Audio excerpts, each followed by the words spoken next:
Il y a un concept que la plupart des gens ignorent complètement, mais qui transforme radicalement leur existence une fois qu'ils l'intègrent pleinement. Plus vous insistez avec force, moins les choses se déroulent fluidement.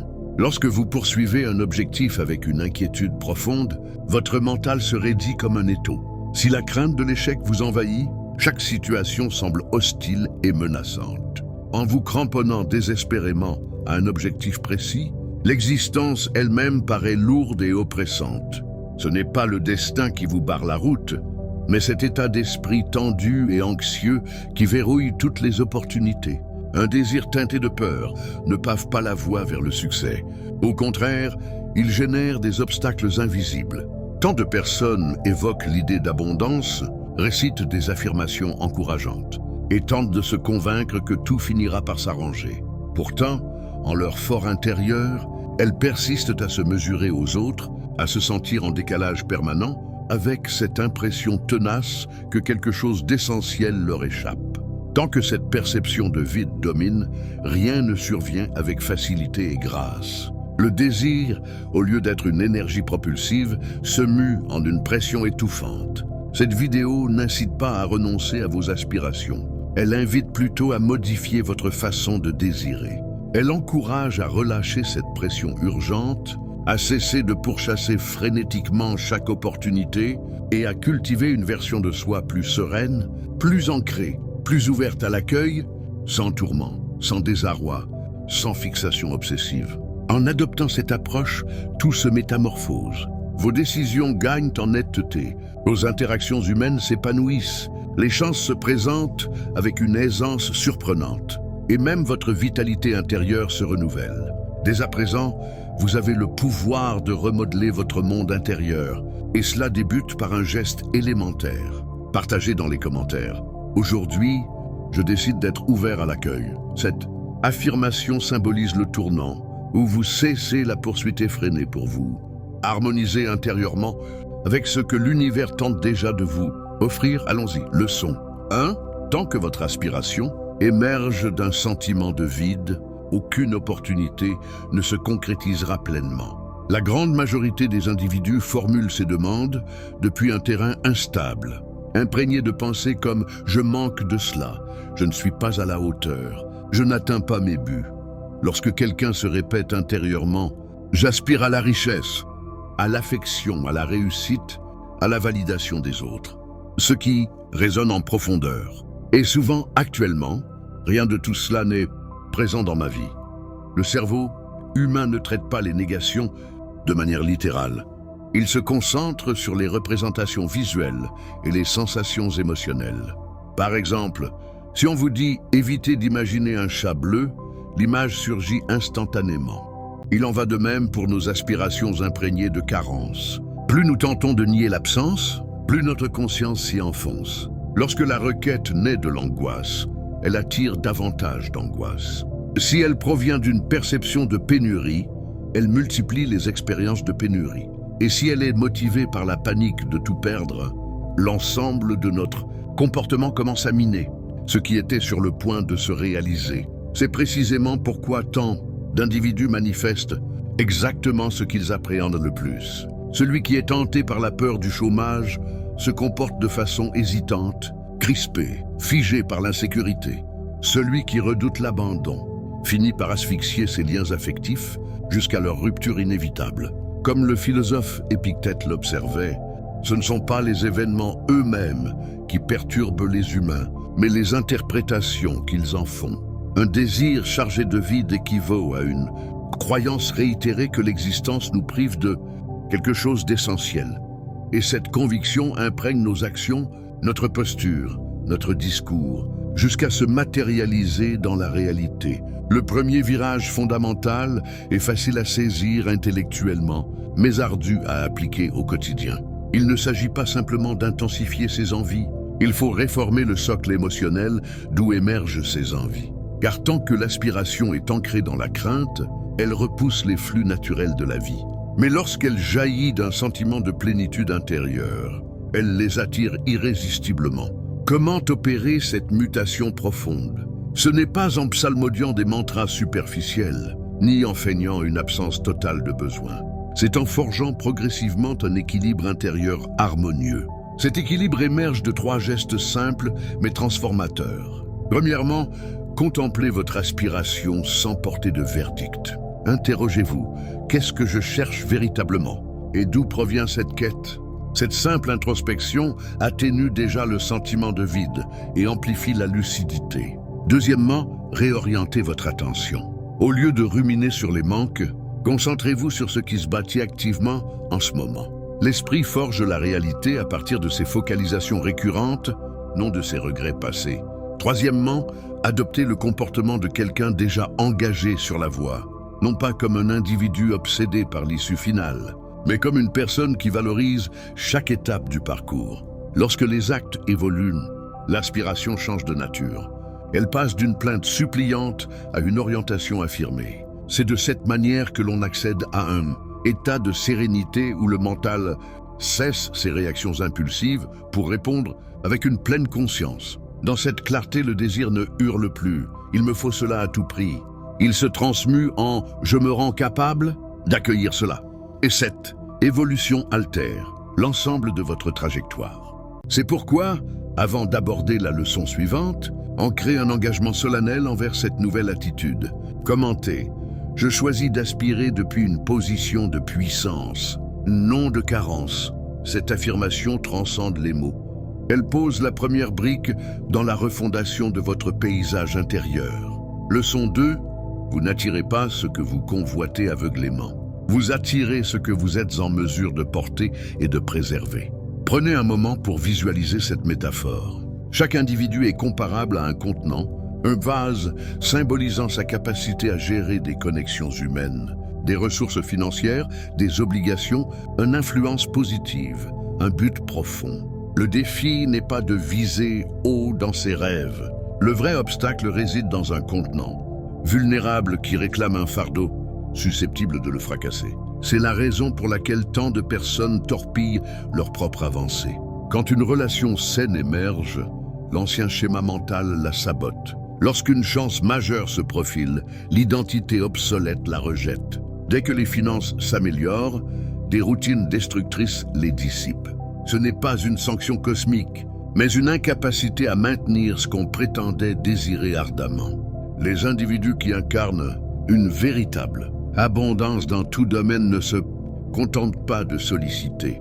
Ils se consacrent à élargir et à fortifier leur contenant intérieur. Ils polissent leur tempérament, cultivent la persévérance, apprennent à naviguer les déceptions, assument des charges inconfortables, encaissent les rejets sans s'écrouler. Comme le soulignait un sage, la réussite dévoile les faiblesses autant que les épreuves révèlent les qualités. Sans une maturité intérieure, toute acquisition se transforme en fardeau écrasant. L'orientation passe alors de comment acquérir davantage à comment me muer en quelqu'un apte à accueillir, à chérir et à multiplier ce que je sollicite. Une fois cette aptitude acquise, l'existence cesse d'apparaître comme un examen incessant pour devenir un terrain fertile d'évolution. Pourtant, cette compétence ne surgit pas miraculeusement au jour de la victoire. Elle se forge bien en amont, dans les routines discrètes, les options invisibles, la maîtrise des émotions exercées en solitaire. C'est cette forge muette du caractère qui consolide le contenant, où les futures grâces seront versées. Car il est vain de quémander l'opulence avec un esprit ancré dans la disette. Inutile de réclamer des liens authentiques si votre mode d'aimer reste marqué par des blessures non guéries. Absurde de convoiter des ouvertures si la terreur de l'échec entrave encore vos mouvements. L'univers ne réagit pas à la requête brute. Il répond à la solidité structurelle qui la sous-tend. Être prêt n'équivaut pas à la perfection absolue, mais à une présence authentique. C'est se contempler avec honnêteté et déclarer « Je discerne mes zones de croissance restantes. Je sais ce qu'il me faut consolider et pourtant je progresse. » Cette alliance d'humilité et de résolution forge le contenant intérieur apte à porter vos aspirations. Une conquête sans fondation solide dégénère en désordre. Une conquête imprégnée de maturité se transmue en legs durable. Plus vous érigez cette armature intérieure, émotionnelle, cognitive et pratique, moins la peur de la perte vous tenaille.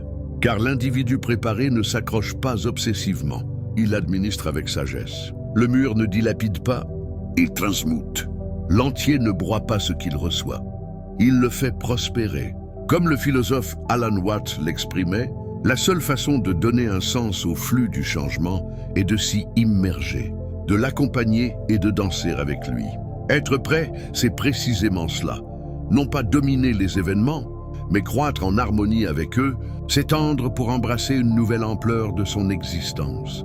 Vous devenez véritablement apte à l'accueil lorsque vous réalisez qu'aucune grâce ne survient sans une métamorphose personnelle. Ce que vous convoitez requiert une version de vous plus éveillée et plus équilibrée, plus accountable, non pour endurer la souffrance, mais pour honorer pleinement ce que vous avez toujours sollicité. C'est pourquoi, avant de poursuivre, laissez cette vérité s'enraciner en vous. L'univers ne dispense pas ce que vous réclamez, il octroie ce que vous pouvez endurer sans vous fracturer. Et c'est là que la leçon s'impose comme irréfutable. L'accueil n'est pas un épisode isolé, c'est un état d'être intérieur, et vous êtes en train de le sculpter en cet instant. Leçon 3. Le corps aspire au réconfort immédiat. L'esprit aspire à une profondeur significative. Au cœur de chaque être humain se livre un conflit discret. D'un côté, le corps, avec ses instincts primaires, sa quête de bien-être instantané, de pics de plaisir fugaces, d'échappatoire à l'inconfort. De l'autre, l'esprit ou l'âme qui recherche un but transcendant, une contribution au monde, une évolution personnelle, une équité profonde. Le corps réclame une satisfaction prompte. Un scroll supplémentaire sur les réseaux, une douceur sucrée en plus, un chemin de moindre résistance. L'âme, elle, vise l'endurance, un labeur empreint de valeur, un engagement qui bénéficie à autrui, une connexion fondée sur l'authenticité. Tandis que le corps plaide pour des expédients, l'âme exige un engagement sacrificiel, non une douleur gratuite, mais le renoncement à la gratification éphémère au profit d'un accomplissement supérieur.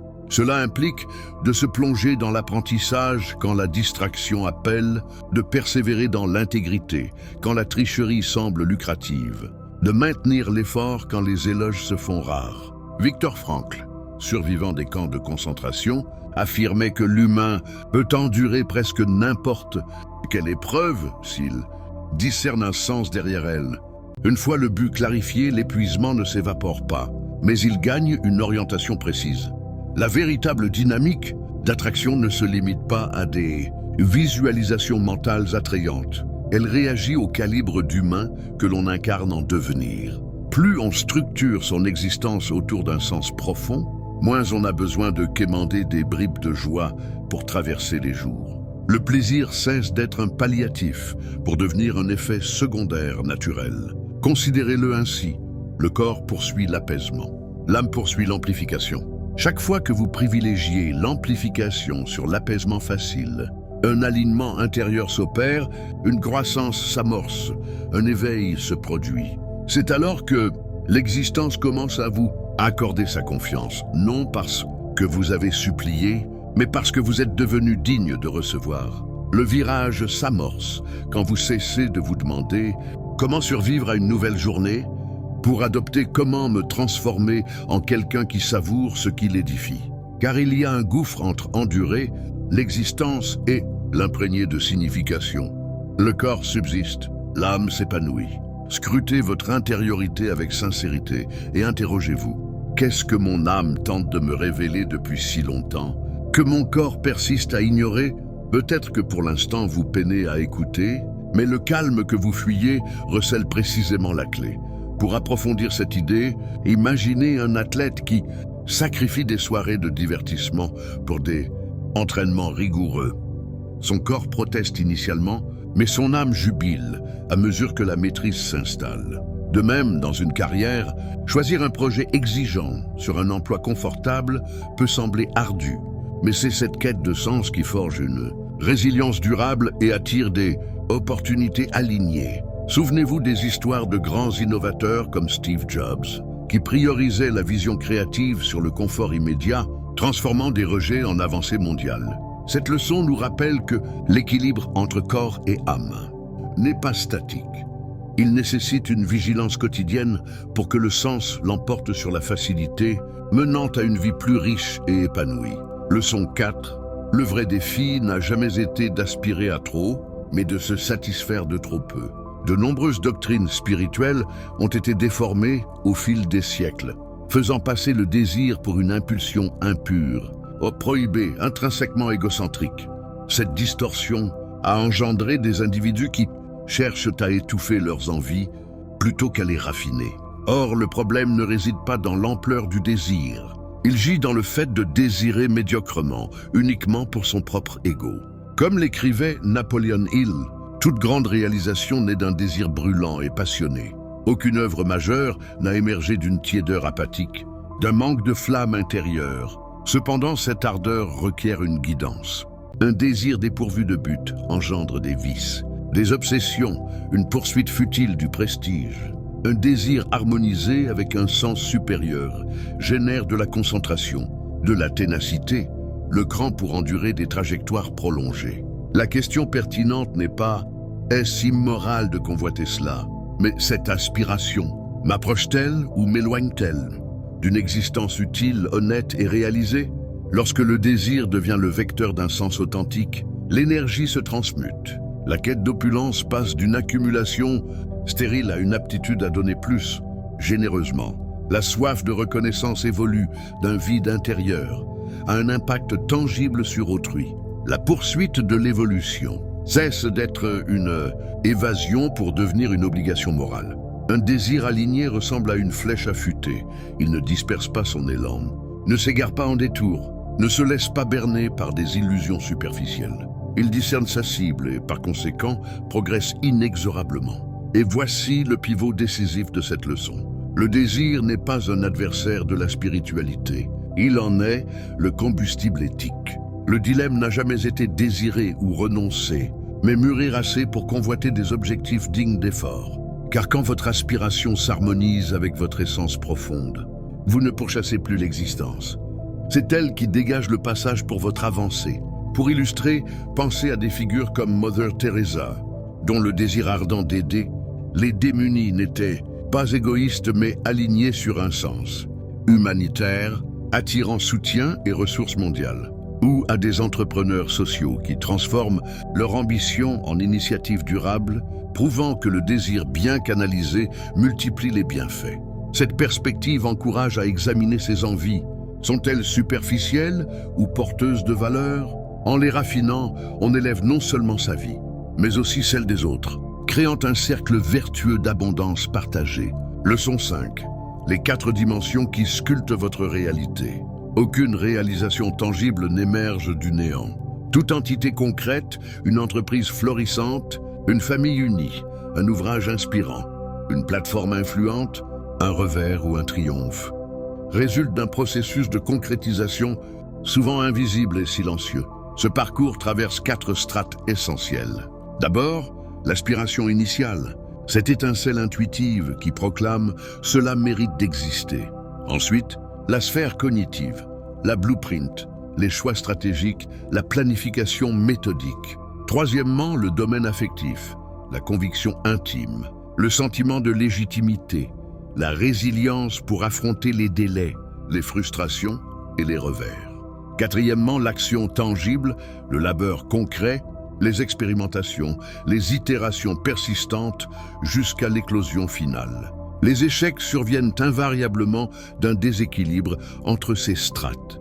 Soit on aspire sans passer à l'acte, soit on agit sans réflexion préalable, soit on réfléchit sans se sentir digne, soit on émote intensément sans structurer un plan cohérent. Une manifestation éveillée intègre harmonieusement ces 4 dimensions. Une aspiration limpide, une stratégie éclairée, des émotions affinées et des gestes tenaces, même sans assurance. Pour simplifier, envisagez la construction d'une vie comme le tir à l'arc. L'aspiration définit la cible, la cognition fournit l'arc et la trajectoire. L'affectif détermine la tension de la corde, l'action libère la flèche. Sans cible, les tirs sont erratiques. Sans arc, rien ne structure. Sans tension émotionnelle, la flèche s'effondre prématurément. Sans libération active, l'arc reste inerte. C'est pourquoi tant d'efforts restent stériles, soit ils aspirent sans cadre, soit ils planifient sans passion. Soit ils émotent sans mouvement, soit ils bougent sans direction. Parfois, la vision est là, mais le courage fait défaut. D'autres fois, le courage abonde, mais la boussole manque. Ou bien la direction est claire, mais la stabilité émotionnelle flanche. Ou encore, la discipline est présente, mais l'aspiration fondamentale reste floue. Quand ces dimensions ne communiquent pas, l'avancée stagne. Comme le psychologue William James l'énonçait, la foi consiste à traiter comme réel ce qui reste invisible, et par cet acte même, à le rendre manifeste. Ici, la foi n'est pas passive, elle est fusionnée aux strates. C'est cogiter comme l'aspirant, ressentir comme le convaincu, agir comme le bâtisseur. Celui qui maîtrise ces 4 dimensions cesse d'accuser le hasard pour affiner son processus. En synchronisant l'aspect région, cognition, affectif et action, le monde extérieur passe d'obstacles à reflets fidèles. L'individu qui opère dans ces strates ne s'interroge plus sur la probabilité du succès. Il sait qu'une forme de fruition émergera car l'existence honore la cohérence. Ce n'est pas sorcellerie mais maturité, pas fortune mais harmonie intérieure. Pour étendre cette compréhension, considérez un exemple concret comme la création d'une start-up. L'aspiration voit le besoin du marché, la cognition dessine le business model. L'affectif maintient la motivation face aux investisseurs sceptiques. L'action itère sur le produit jusqu'au lancement. Un désalignement comme une passion sans plan mène à l'échec. L'harmonie à la croissance. Cette leçon invite à auditer ses propres projets. Quelles strates sont faibles? En les renforçant, on accélère la manifestation de ses visions. Leçon 6. Les fondements de toute opulence authentique. L'opulence transcende les biens matériels. Elle englobe l'équilibre affectif, la limpidité intellectuelle, la robustesse morale. Pour ancrer cela, 3 piliers doivent collaborer comme un trépied indestructible. La persévérance, accomplir un peu quotidiennement, sans ovation, sans retour immédiat.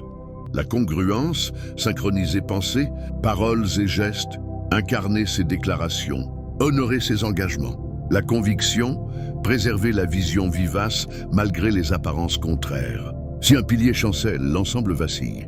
L'histoire d'Abraham Lincoln illustre cela avec une précision implacable. Échecs politiques répétés, banqueroute, deuils familiaux accablants, des épreuves qui auraient anéanti quiconque. Pourtant, il accéda à la présidence. Ce qui soutint cette odyssée n'était pas un talent inné, mais l'accumulation discrète de ses piliers.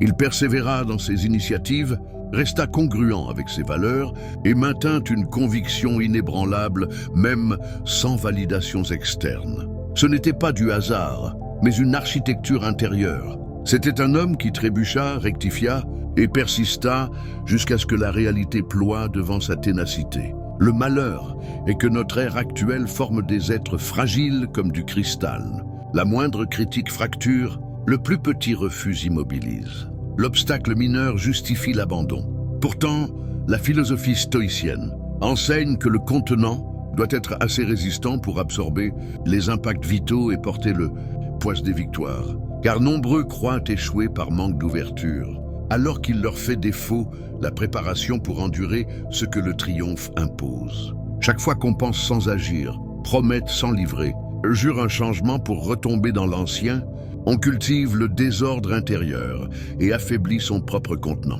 C'est comme lézarder un vase de l'intérieur. Il paraît intact, mais il cède sous la charge. La congruence opère comme une alchimie. Quand quelqu'un affirme « cela se réalisera et bâti pas à pas », aux yeux du monde, c'est miraculeux. En vérité, c'est la persévérance tempérée. C'est la confiance capitalisée. C'est une conviction intime guidant chaque micro-geste. Et voici l'insight que peu saisissent. La conviction ne naît pas d'un éclat fulgurant, mais de myriades de moments où l'on refuse l'abandon. La congruence ne découle pas de l'idéal, mais de la volonté de se recentrer après chaque écart. La persévérance ne s'édifie pas en journée héroïque, mais dans la réitération modeste du quotidien. Unis, ces piliers muent quiconque en un être apte à porter une opulence véritable. Car en devenant congruent dans vos affirmations, persévérant dans vos actes et convaincu de votre trajectoire, L'existence discerne cette solidité et libère l'espace pour l'essor du neuf. Pour ancrer ce dynamisme intérieur, gravez-le non comme une maxime isolée, mais comme un serment personnel. Aujourd'hui, j'agis en tant que gardien de mes aspirations. C'est le socle discret de toute opulence pérenne. Pour développer, songez à des athlètes olympiques. Leur succès repose sur des entraînements quotidiens, persévérance, une adhésion stricte à leur éthique, congruence, et une foi en leur potentiel malgré les défaites, conviction. Appliquez cela à vos objectifs personnels et observez comment ces piliers transforment les défis en tremplin. Leçon 7. Celui qui rechigne à évoluer sabote les visions d'autrui. Il existe une loi discrète que peu discernent. Les concepts novateurs ne sont pas de simples divertissements. Ils exigent une maturation collective pour s'épanouir. Souvent, quand une idée audacieuse émerge, elle rencontre la résistance de ceux qui stagnent dans leur confort, craignant que le changement ne bouleverse leur statu quo. Cette dynamique révèle que le refus personnel de grandir non seulement bloque son propre chemin, mais entrave aussi les rêves portés par les autres. Par exemple, dans un environnement professionnel, un collègue réticent à adopter de nouvelles méthodes peut freiner l'innovation d'une équipe entière, transformant un potentiel collectif en frustration stérile. De même, dans les relations, quelqu'un qui évite l'introspection peut projeter ses insécurités, décourageant le partenaire dans ses ambitions. Cette leçon souligne l'importance de l'évolution individuelle pour le bien commun. En choisissant de grandir, on ne élève pas seulement soi-même, mais on libère l'espace pour que les aspirations d'autrui fleurissent. Pour contrer cela, cultivez une ouverture à l'apprentissage constant, transformant les critiques en opportunités et les défis en catalyseurs. Ainsi, au lieu de rejeter les rêves des autres par peur, on devient un allié dans leur réalisation, créant un écosystème d'abondance mutuelle. Cette approche non seulement évite le sabotage inconscient, mais amplifie l'impact positif, menant à des collaborations fructueuses et à une croissance exponentielle. En somme, embrasser son propre développement est un acte altruiste qui élève l'ensemble.